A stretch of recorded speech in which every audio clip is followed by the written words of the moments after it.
Naam, mtazamaji Matukio Daima, tukaribishe katika kipindi hiki cha Tanzania Leo. Tunazo takriban dakika 15 kuweza kuangazia swala zima la ukatili mkoani Iringa na ukatili katika jamii nchini Tanzania.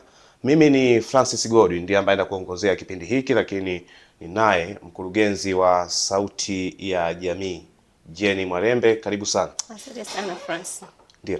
Jenny Mwalembe, kwamba tumekuwa tukishuhudia matukio ya ukatili wa kijinsia katika jamii kila uchwao, na asasi za kupambana na ukatili wa kijinsia zipo pia, lakini elimu kwa jamii inafikishwa vilivyo juu ya ukatili.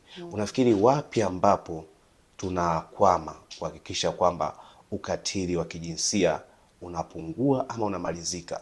Nini kifanyike? Asante sana kwa swali zuri Francis. Niseme kwamba mimi napongeza asasi za kiraia kwa juhudi kubwa, lakini pia kitengo cha ustawi wa jamii, kitengo cha dawati kwa maana ya serikali tunashirikiana kwa ukubwa sana, na ndio maana haya matendo yanavyoonekana kwamba bado yanaendelea ni kwamba jamii imefunguka, jamii imepata elimu ya kutosha, kwa hiyo inaripoti matukio haya kwa ukubwa. Matukio yalikuwepo ila yalikuwa hayaripotiwi. Kwa hiyo kwa sasa ripoti zinatolewa sana, na niseme kwamba tunakoenda matukio haya yanaendelea kupungua, kwa maana ya kwamba elimu imetolewa, watu wanatoa taarifa, na kwa sababu watu wanatoa taarifa, ina maana wale wahalifu wanaofanya hayo matendo pia wanaendelea kupungua. Kwa hiyo kuna siku ambayo tutakuja tuone kabisa kwamba haya matukio hayaripotiwi tena. Kwa nini? Kwa sababu hilo jambo litakoma. Kwa hiyo mimi niseme kwamba pamoja na kwamba inaonekana kwamba matukio yanaendelea kuwa mengi, sio kama yanaendelea kuwa mengi, ila yanaripotiwa kwa kasi. Matukio yalikuwepo, yalikuwa hayaripotiwi, lakini kwa sasa yanaripotiwa, na ndio maana sheria inaendelea kuchukua mkondo wake. Jamii inaendelea kutoa ushirikiano, japo bado sio sana. Ushirikiano tuupati kwa ukubwa sana, kwa sababu ni kama bado familia au jamii inaendelea kuliona hili jambo ni kama jambo la aibu linavyokuwa limetokea kwenye familia. Mimi naendelea kutoa wito kwamba tuendelee kutoa taarifa, tuendelee kuonyesha ushirikiano kwa vyombo vya dola ili watoto wetu wapate haki zao, lakini ifike wakati ambapo matukio haya yakome kabisa. Wanataka kuniambia kwamba elimu ya ukatili wa kijinsia imeshika kasi sana sana, na kwa elimu hii ambayo imeendelea sasa kutolewa, unafikiri kwamba kwa tathmini yako, ndio ukatili unapungua, unaongezeka? Unapungua. Unapungua kwa maana gani? Unapungua kwa sababu ukisikia hapo nyuma France, kama unakumbuka, tulikuwa tunapokea visa vingi pia wakati tumeendelea kutoa elimu sana. Visa vingi vimeendelea kuripotiwa, lakini kwa kadri muda unavyoendelea, pamoja na kwamba ripoti zinatolewa na kesi, kwa mfano data kwa sasa ni kwa mwaka naweza nikasema 2025 mwezi wa 6 mpaka mwaka huu 2026 mwezi wa 6, visa ambavyo vilikuwa vimeripotiwa polisi na hizi kesi tayari zinafanyiwa kazi ni 388. Kwa hiyo unaweza ukaona kwamba mwanzoni hakukuwa kasi ya kiasi hiki, lakini kwa sasa kuna kasi kubwa. Unachotaka kusema kwamba elimu sasa hivi kwa jamii imefika vilivyo.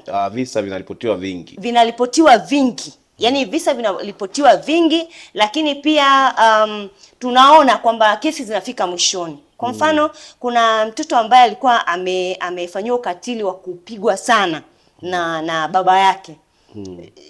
Amehukumiwa juzi hapa miaka 3 au fine. Ametoa fine. Kwa hiyo unaweza ukaona kwamba ina maana watu hawanyamazi tena.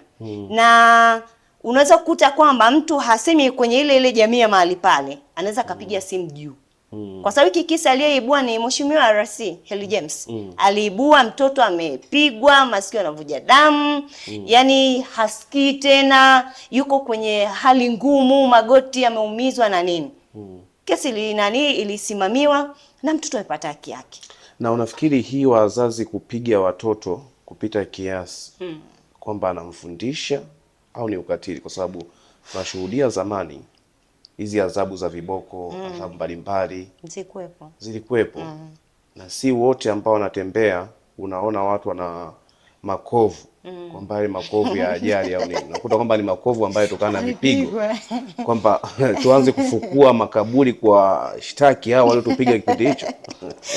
Asante kwa swali zuri Francis.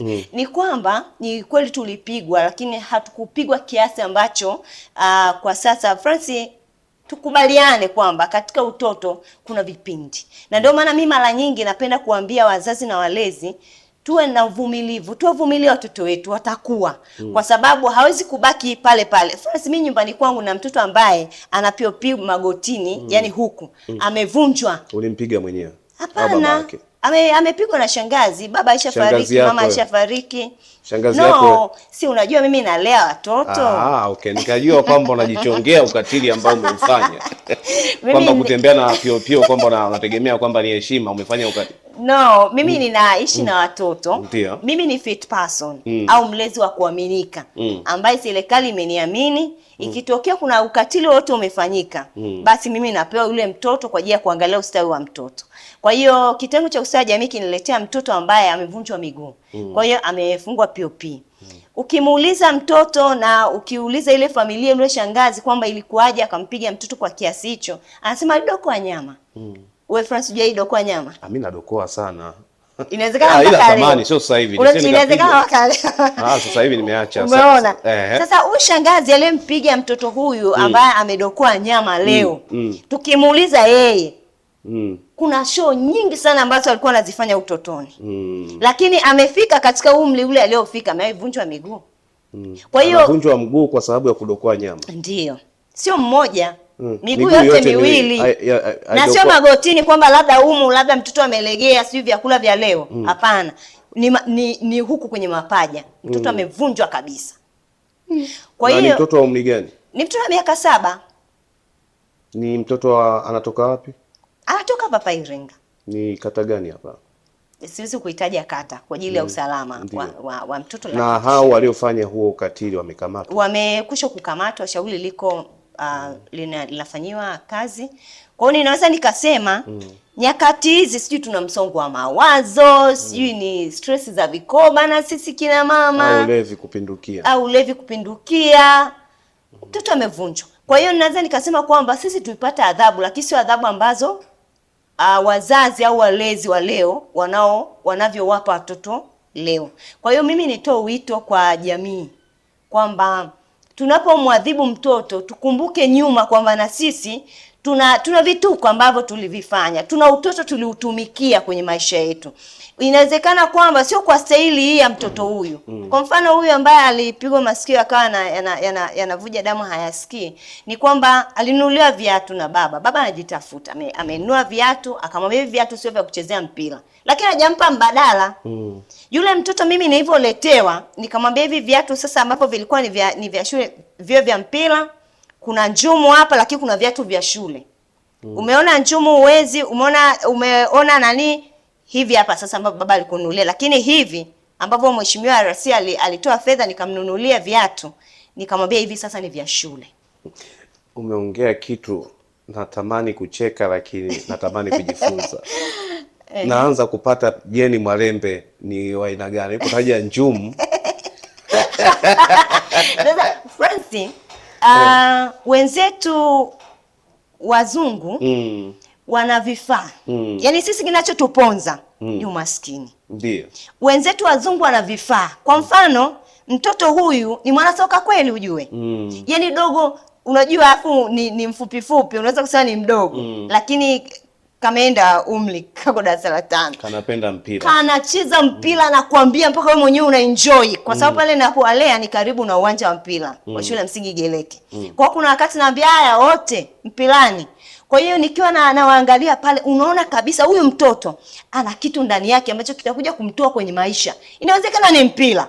Sasa mzazi kwa jinsi ambavyo yeye alikuwa anajitafuta, amenunua viatu vya shule, anasema usichezee mpira, lakini hajampa mbadala. Nina watoto pale kati ya wale ninaowalea. Kuna mtoto ambaye ni engineer, rafiki yangu. Hii simu ukizubaa unakuta ameifungua. na mtazamaji kwamba anachokizungumza, unapomzuia wakati mwingine kwamba mtoto mdogo, ili uweze kujua talanta yake, ni lazima kuwe na vitu ambavyo unamfuatilia anavyopenda chezea muda mwingi. Vitu hivyo anavyochezea muda mwingi unaweza ukajua mtoto ana talanta gani, lakini kwamba mtoto usimzuie, na kama unamzuia basi kuwe na mbadala. Unaposema mfano hata kwako wewe mtu mzima, anapokuambia wewe nyumbani umefanya usafi, nyumbani unataka kwamba unafika anakuambia usitupe taka hapa, utupe wapi? Ndio maana sehemu nyingine akikwambia usitupe taka hapa, mtu mwingine anakuja na bango nitupe wapi? Kwamba anauliza, lazima kuwe na sehemu ya kutupa taka, tupa taka hapa, usitupe taka hapa. Sasa unapomwambia mtoto kwamba hichi kiatu si cha kuchezea mpira, cha mpira kiko wapi? Ndio. Nishukuru sana Bi Jeni Mwalembe. Ndio. Kwa mifano hiyo hai. Nini sasa jamii ifanye kuweza kuepuka swala zima la ukatili, hasa ukatili unaoambatana na malezi? Asante sana Francis. Mimi nitoe wito kwa wazazi na walezi kwamba tuwavumilie watoto wetu. Hawatabaki katika umri ule ule na vituko vile vile, hapana. Watoto wanakuwa. Kwa sababu hata sisi tuliwahi kuwa watoto, kuna vituko vingi ambavyo tuliweza kuvifanya. Na kila kituko ambacho mtoto anakuwa nacho sio kituko, ndo yeye sasa, kwamba kwa kadri mtoto anavyoendelea kukua, ndio maana habaki pale pale amekaa. Anaanza kutambaa, anaanza kuchukua hiki, anachukua hiki, anachukua hiki. Katika kufanya hivyo anakuwa anajitafuta kile ambacho Mungu amempa ndani yake, kwa sababu kila mwanadamu ambaye amezaliwa amekuja na kitu ambacho kitamtoa kwenye maisha. Kwa hiyo hicho kitu kinaanza kulelewa katika umri mdogo. Anapokuwa mdogo kabisa ndipo unapojua huyu bwana ni nani baadaye. Kwa hiyo ukimwona mtoto wako au mtoto unayemlea ana kitu anakipenda, hebu jaribu kumsaidia katika kile kitu anakipenda. Pamoja na kwamba Francis, mimi na mtoto ambaye yeye unamwona kabisa ni mharibifu. Yaani ukishaleta labda ametaka kigari, umemnunulia kigari. Yaani kufuma na kufumbua kile kigari kimefumuliwa. Atakuwa engineer. Ni engineer. Fundi magari. Ndio. Sasa unajaribu kuwaza kale ka 10,000 kala alafu leo marejesho. Kale ka 10,000 niko nunua alafu yeye siku moja kibao. Hapana. Unafanya ile talanta inarudi ndani. Kumbe atakapokuwa ameifumua ile, jaribu kuvaa viatu vyake kwamba naye anajitafuta. Kile kitu ambacho Mungu amempa ndani yake ndio kinajitokeza sasa. Umsaidie kufikia ndoto zake kulingana na kile kitu ambacho Mungu amempa. Wenzetu wanatabia mtoto anavyokuwa, wanamwacha yani mazingira anayokulia ndio yaweze kumfanya kwamba yamlee. Yani yale mazingira yeye amekuja na vitu vyake. Francis, mimi pia ni mwalimu, ni mwalimu wa watoto wadogo. Wanafundisha pia watoto wadogo. Mtoto anapokuwa amezaliwa na vitu vyake. Sio kama mwalimu anakuja kumpa vitu vipya. Mwalimu anakuja kuibua alichonacho mtoto ambacho Mungu amempa, amekuja nacho duniani. Watoto hatufanani, hawafanani, wanadamu wote hatufanani. Ndio maana kuna mtu ambaye ni fundi, kuna mtu ambaye yeye ni mtu tu wa ofisini, kuna mtu mwingine na yeye ana namna yake ambayo Mungu amempa. Kwa hiyo ndio maana huwezi kumlinganisha kwamba kwa nini wasio mtulivu kama fulani. Hapana. Huyu mtoto ana kile ambacho Mungu amempa ndani yake, kinaanza kutokea katika umri mdogo kabisa. Kwa hiyo pamoja na hali zetu tulizonazo, tujitahidi kumsaidia mtoto aweze kukulia kile ambacho amekuja nacho duniani, ili aweze kushangaza ulimwengu. Kwa sababu kuna watoto wengi unaweza kukuta ndoto zao au maisha wanayoyaishi yamevurugwa utotoni. Na ndio maana sisi watu wa malezi tunasema miaka 0 mpaka 8 hapa pana umuhimu sana mkubwa. Na ukifanikiwa sana 0 mpaka 6, ukafanikiwa kumtengeneza vile mtoto ambavyo wewe unataka awe, yale maadili na vile vitu vya msingi ambavyo unataka awe, unakuwa umefanikiwa sana. Ni 10% kadhaa mpaka miaka 8. Ukimchelewa hapa kunakuwa 10% tu. unakuwa umemchelewa katika swala la malezi na makuzi yake. Kwa hiyo ni muhimu tuwavumilie watoto wetu. Je, ni Mwalembe kwamba tumekuwa tukishuhudia jitihada mbalimbali ambazo zinafanywa katika kupambana na ukatili wa kijinsia. Tumeona jeshi la polisi wakiwa wameanzisha dawati. Ndio. Lakini tumeona Wizara ya Maendeleo ya Jamii, Jinsia,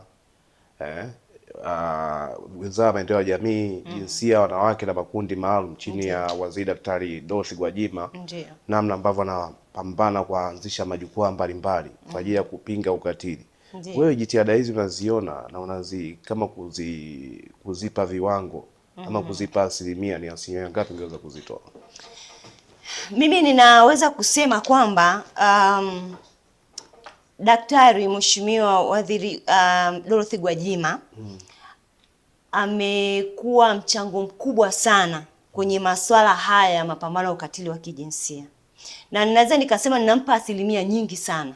Kwa maana ya kwamba utamwona TikTok, utamwona Instagram, utamwona Facebook, na kila swali anajitahidi kulijibu.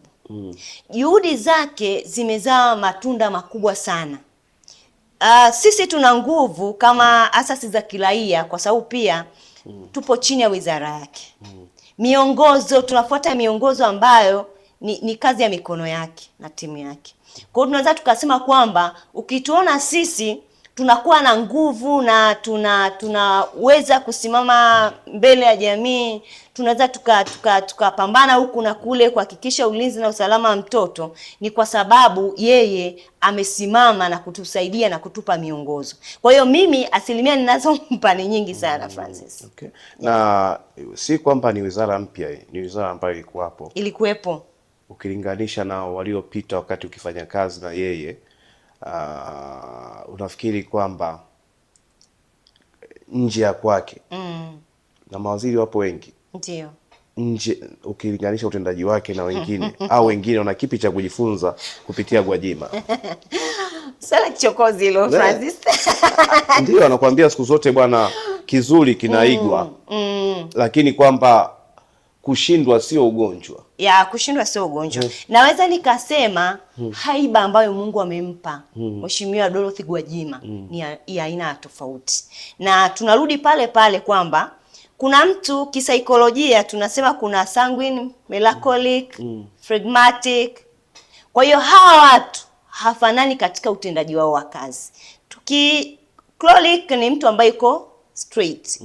Sanguine ni mtu ambaye yani dakika moja ameshatengeneza maelfu ya marafiki. Phlegmatic ni mtu ambaye yuko taratibu. Ni utofauti wa kisaikolojia ambao mwanadamu anao. Kwa hiyo kitengo hiki ambacho Mheshimiwa Dorothy Gwajima yupo, ndio kitengo ambacho naweza kusema Mungu alimuumbia, kwa sababu ni mtu ambaye ana fit kutokana na personality alionayo. Ana fit, anajibu maswali, anachekesha, anafurahisha, yani kila mmoja anatamani kumsikia.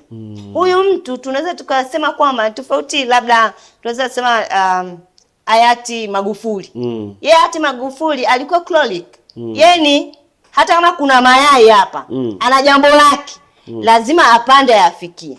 Lakini kwa aina ya Mheshimiwa Dorothy Gwajima ni aina ya sanguine. Yaani ni watu ambao ni popular pia, kwamba Mungu amewapa neema ya kuinfluence, amewapa neema ya kuwasaidia watu wengine, anaweza akabeba kundi kubwa kwa wakati mmoja kwa ajenda yake. Na hawa watu ni watu ambao kisiasa ni watu ambao wanafanikiwa sana. Kwa kiasi gani anamsaidia Rais Daktari Samia Suluhu Hassan katika wizara hiyo? Anamsaidia kwa asilimia kubwa sana. Kwa maana ya kwamba ukiona utulivu wa Gen Z ni huyu mama. Yaani hata ukifuatia kwa mitandao ya kijamii, utulivu wao ni huyu mama. Wakiwa na maswali yao, wakienda kwa mama warudi wanacheka. Kwa hiyo amefit, anafanya vizuri, na kiukweli mimi nampa maua yake. Lakini hii Gwajima kuongea kwenye mitandao ya kijamii, ndio tumeona hasa sana sasa hivi baada ya Oktoba 29. Ndio Ubunifu ambao amekuja nao sasa hivi. Vipi kama angekuja nao kabla ya Oktoba 29 hali ingekuwa? Kila jambo lina wakati. kila jambo lina wakati. Strategy ambazo alikuwa nazo wakati kabla zilifaa kwa wakati ule, na mikakati aliyokuja nayo kwa wakati huu inafaa kwa wakati huu. Kwa hiyo naweza nikasema kila jambo lina wakati wake, na mtu hupata mbinu kulingana na jinsi wanasema unavyokutana na changamoto ndivyo unavyopata. Nakwambia changamoto ni kipimo cha akili. Ndio. Unakuta kwamba akili inatanuka, unapata mikakati mipya, unapata nguvu mpya, unaona uingilie wapi, utokee wapi. Ni kutokana na kwamba kukutana na changamoto basi inakupa akili ya ziada. Sasa hawa watendaji huku chini ili kuweza kuendana na kasi hii ya serikali ya Daktari Samia Suluhu Hassan lakini chini ya Wizara ya Maendeleo ya Jamii, chini ya Waziri Dr. Dorothy Gwajima, nini ambacho anatakiwa kuweza kufanya ili kuhakikisha wimbo anaouimba Rais Samia juu ya ukatili wa kijinsia, juu ya malezi, wimbo anaouimba Dr. Gwajima waziri juu ya ukatili, juu ya malezi, wimbo mnaoimba maofisa maendeleo ya jamii huku chini uwe ni wimbo mmoja, na wimbo mnaoimba wadau kutoka asasi za kiraia mnaopinga ukatili wa kijinsia uwe wimbo mmoja? Ni kwamba pamoja na utofauti wa kisaikolojia tulionao, tunaweza kujiadjust. Kwa hiyo kwa maana ya kwamba kujiadjust kwa namna gani? Kwa maana ya kwamba tunayo miongozo. Wizara ya Maendeleo ya Jamii ina miongozo ambayo inatuongoza sisi sote, asasi za kiraia, lakini asasi za kiserikali, kwa maana ya kwamba ustawi wa jamii na maendeleo ya jamii, kwa sababu hizi ni idara mbili tofauti, maendeleo ya jamii na ustawi wa jamii. Ustawi wa jamii wao wanaangalia ustawi mzima. Maendeleo ya jamii ni kwa ajili ya kuendeleza jamii. Kwa hiyo tunaweza tukasema kwamba sisi sote tunamwangalia Mheshimiwa Rais kama kioo chetu, na yeye amemteua waziri Mheshimiwa Dorothy Gwajima kama mtu wa kumsaidia katika hii wizara. Na sisi huku chini wimbo wetu ni mmoja, tunasikiliza kule na sisi tunatekeleza, na ndio maana unaweza ukaona matokeo makubwa ambayo yanaendelea hivyo. Kwa upande wako kwamba umekuwa na fanya jitihada hizi kupitia kupambana ukatili wa kijinsia, lakini pia kupokea watoto ambao wamefanyiwa ukatili huko ama wameshindikana, malezi yao yamekuwa kiuga, unapata ushirikiano wa kutosha kutoka kwa jamii, viongozi, kuona kwamba hicho unachokifanya kiendelea kutambuliwa? Kiukweli mimi nikili kwamba napata ushirikiano mkubwa sana. Wiki iliyopita nilikuwa Dar es Salaam, nilikuwa na kipindi na ITV, lakini pia Jumatatu nilikuwa na Wasafi. Alinipa nauli ya kwenda kule ni RPC. Kakangu Bukumbi. Alani Bukumbi.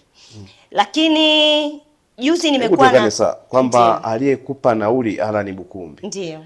Kwamba wewe ulikosa kwenda nauli ya kwenda Dar es Salaam? Naweza nikasema kulingana na juhudi ninazozifanya za kijamii, baada ya kujua kwamba nimeitwa kwa ajili ya kuzungumzia ustawi wa mtoto, kwa sababu tulikuwa na mada inasema jukumu la malezi na makuzi ya mtoto, jukumu la ulinzi na usalama wa mtoto ni la nani?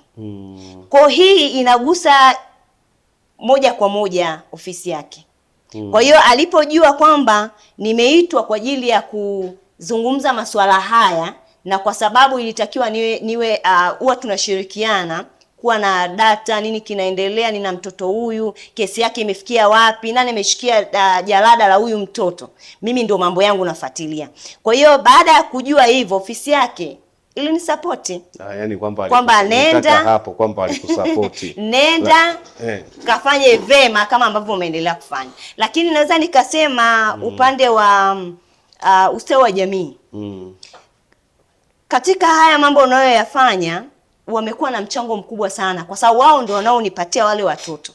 Lakini nina ujenzi ambao unaendelea pale kata ya Nduli kwa ajili ya tunajenga makao ya watoto. Sauti ya Jamii tumeona kwamba watoto wengi wanapokutana na changamoto wanakosa mahali wanapoweza kuendelea kusaidiwa kisaikolojia ili waendelee na ustawi wao. Kwa hiyo tumeona kwamba tuwe na makao rasmi ya watoto. Kuna wakati ambao polisi wanaokota mtoto usiku labda. Pale mtoto kisheria hatakiwi kulala labda mahabusu. Kwa hiyo mtoto yule analetwa mahali pale kwa ajili ya ulinzi na usalama wake, mtoto aoge, mtoto ale, mtoto ajisikie kwamba yuko na watoto wenzake pamoja na kwamba ameokotwa. Kwa hiyo tumekuwa na hiyo project. Nikili kwamba ustawi wa jamii wamefanya mchakato mkubwa sana wa kuhakikisha kwamba tunapata baadhi ya vifaa mahali pale kwa ajili ya ujenzi. Kwa hiyo ninaweza nikasema kwamba serikali kwa sehemu yake inafanya kwa sehemu kubwa, lakini tulikuwa na charity dinner na mheshimiwa mkuu wa mkoa. Mkuu wa mkoa ndio aliyekuwa mgeni rasmi na mkuu wa mkoa alitoa support kubwa pale alitoa milioni 5, lakini bado ameendelea kusaidia kuhakikisha ya kwamba ile center inakamilika kwa haraka kwa ajili ya msaada wa watoto ambao wako Iringa na nje ya Iringa wanaokuja kwa changamoto mbalimbali. Hii charity dinner mlifanyia mkoa gani? Tulifanya hapa Iringa na tulifanyia ukumbi wa mkuu wa mkoa. Nitaka sababu kusema mkuu wa mkoa na unasema ulienda da wapi? Mtu anajua Albert Chalamila ndio alikuchangia. Na bwana Albert Chalamila mheshimiwa kama anasikia hapa na itamani support yake kwa sababu pamoja na kwamba yuko Dar es Salaam lakini Iringa ndo nyumbani. Inawezekana pale watoto nilionao wanaweza wakapata watoto wa mjomba, wanaweza wakapata watoto wa jirani yake. Yes, natamani sana support ya mheshimiwa Chalamila. Basi ni tumpongeze sana mkuu wa mkoa wa Iringa Heri James ambaye yeye ameweza kupa kitita cha shilingi milioni 5 kuweza kuunga mkono hatua ambayo umeanza nayo, na siku zote anakuambia unapompiga chura teke unamuongezea mwendo. Lakini ukishabahatika sasa kwa hichi ambacho unakifanya kuweza kukutana labda na waziri mwenye dhamana Daktari Dorothy Gwajima kuweza kutambua hicho unachokifanya, kwa sababu hicho unachokifanya si kwa ajili yako na familia yako.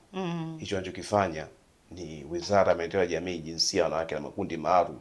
Wao wanahusika sana kuhakikisha kwamba malezi ya huyu mtoto lakini pia ustawi wa mtoto unakuwa mikono salama. Ndio maana kuambia mtoto wa mwenzako ni wako. Ulibahatika kuweza labda kukutana na Dorothy Gwajima mkaongea naye? Nimebahatika kukutana na Mheshimiwa Dorothy Gwajima. Nilienda bungeni nikaonana naye siku ambapo anawasilisha budget ya wizara. Mimi nilikuwepo pale Dodoma na niliweza kuonana naye na aliahidi akisha kuja Iringa atakuja atembelee pale mahali aone namna watoto wanalelewa, aone namna ambavyo ujenzi unaendelea. Kwa hiyo ninaamini kwamba atakapokuja awamu ya pili basi atatutembelea. Lakini nilionana na waheshimiwa mbalimbali. Nilionana na Mheshimiwa Waziri Chongolo, nisha naye. Naamini support yake mwezi huu wa 8 hata nipita. Lakini wabunge wangu wa Iringa nao wanajua nini kinaendelea. Wanakuchangia? Bado hawajanichangia, nasubiri support zao. Wanajua wanachokifanya. Wanajua na chat nao WhatsApp, lakini naonana nao na share nao. Nimefikia hatua hii. Basi kuna mwingine ananiita, "Je, hebu njoo tujadiliane. Umefikia wapi?" Nimefikia hapa mheshimiwa. Okay. Na mimi mwezi huu nitafanya jambo. Kwa hiyo bado ninasubiri support zao. Mtazamaji, basi huyu ni mkurugenzi wa Sauti ya Jamii hapa ambaye Sauti ya Jamii inapatikana mkoa wa Iringa na eneo la Mkimbizi. Hiyo ni kata Mkimbizi, lakini maeneo ya Kiesa Kiroro ndani ya manispaa ya Iringa.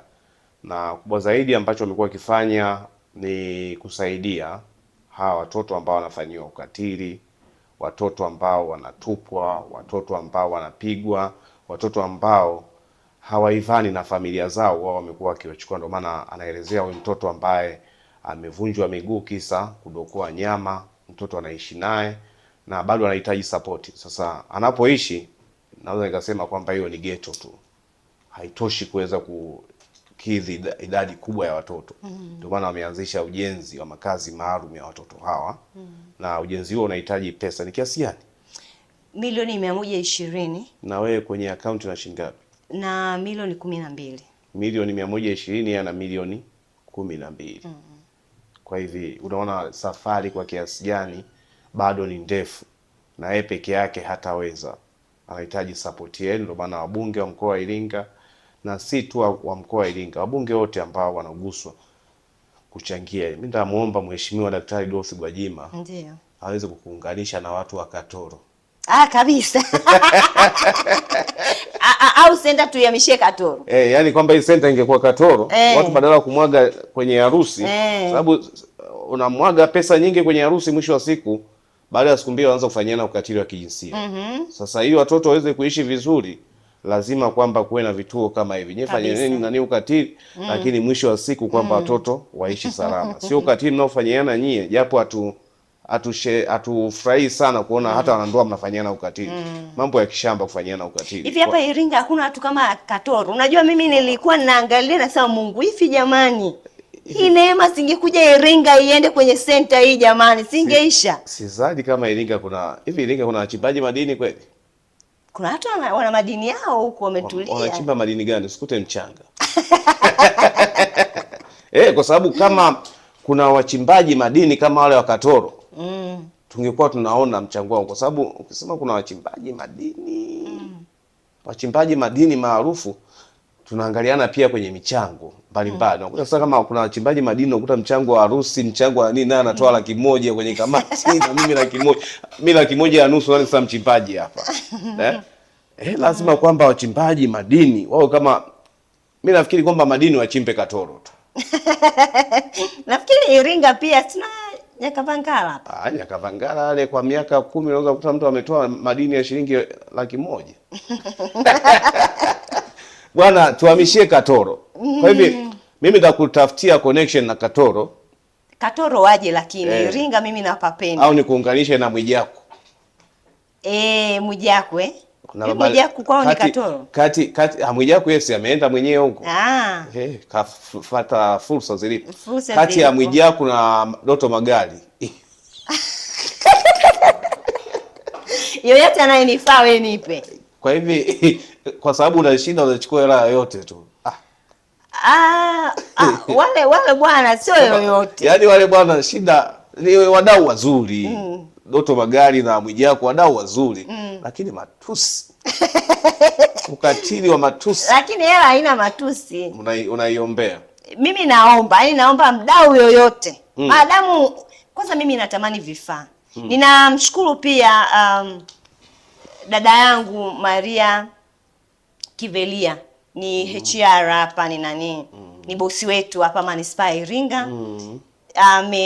Amenicheki na kuniambia naomba namba ili na mimi niweze kutoa sadaka yangu kwa ajili ya, maana tunahitaji mawe kwa ajili ya msingi. Tunahitaji kama triple 60. Triple 60 za mawe. Za mawe. Kwa sababu ile kali moja kiasi gani kwa wadau wangu? Shilingi 90,000. 90,000. Ndio. Hivi tuombe wadau ambao wanatusikia kwa sasa, changia hata mawe triple 1, 2, triple 10 zote. Na wapo wafanyabiashara ndani ya mkoa wa Iringa ambao wanatusikia pia kuweza kuweka baraka zao. Tumekuwa tukiona kina Geoffrey Mgai. Ndio. Wamekuwa wakienda kuchangia kila mwaka vituo vya yatima huko. Sasa badala ya kuendelea, hatukatai hicho wanachokifanya, tunaunga mkono sana 100%, lakini pia waweze kuwekeza na huku na wadau wengine wafanya biashara mbalimbali.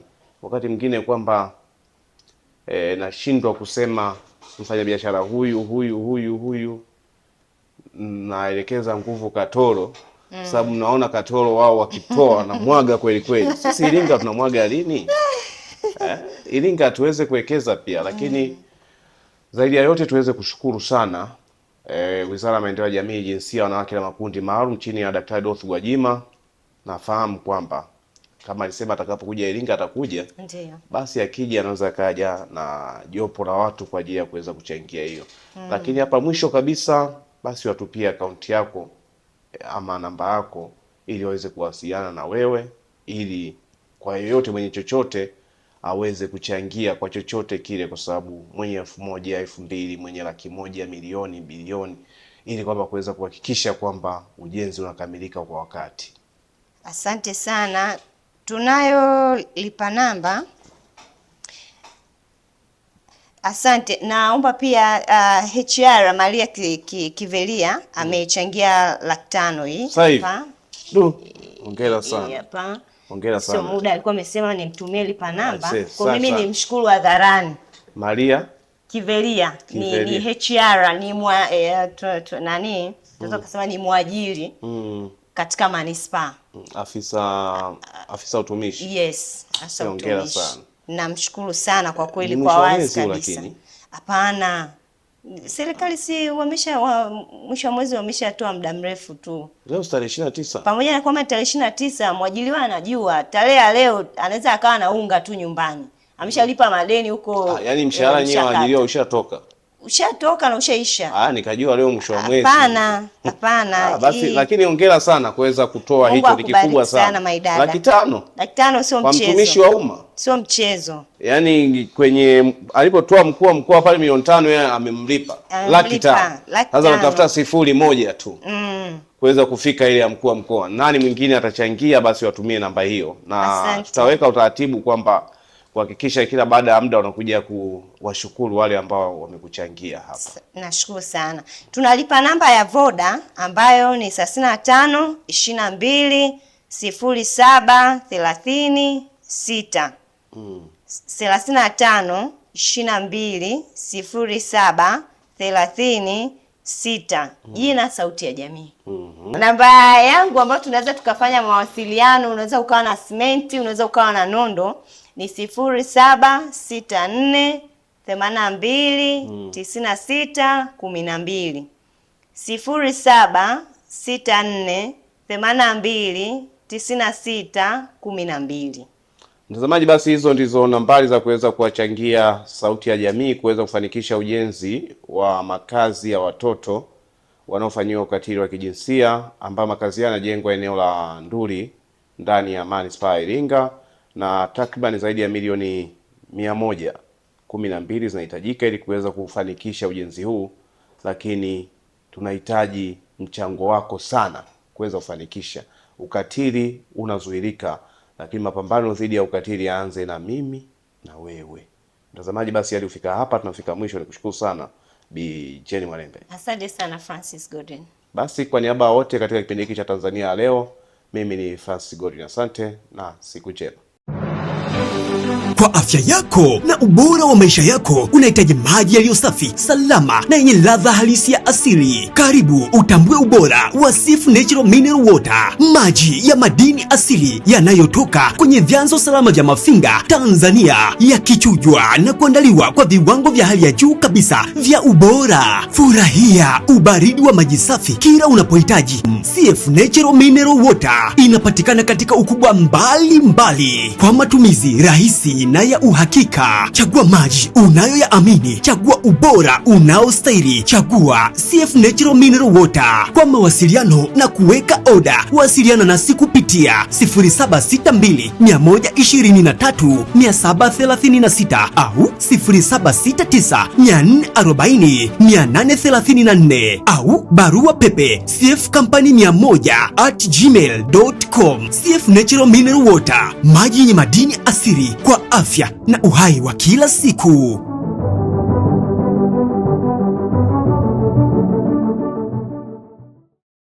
Nikwambie kitu mtazamaji wa Matukio Daima. Clock Tower Kefu ni moja tu. Tofauti ya Clock Tower Kefu na sehemu nyingine ni moja. Kwanza, Clock Tower Kefu wahudumu wake ni wacheshi, lakini huduma zao ni bora kuliko, lakini kubwa zaidi kwamba vitu vyao vyote vinavyouzwa Clock Tower Kefu ni bei nafuu kuliko. Usiulize wapi kefu nzuri, uliza tu Clock Tower Kefu. Clock Tower Cave. Tupo jirani na mnara wa saa katikati ya mji wa Iringa. Tupo wazi kuanzia Jumatatu hadi Jumapili. Tupigie simu namba 0677 220 022 au 0657 366 667. Clock Tower Cave Iringa, ladha inayounganisha wapenzi. Ndiyo, Clock Tower Cave, home of delicious meals.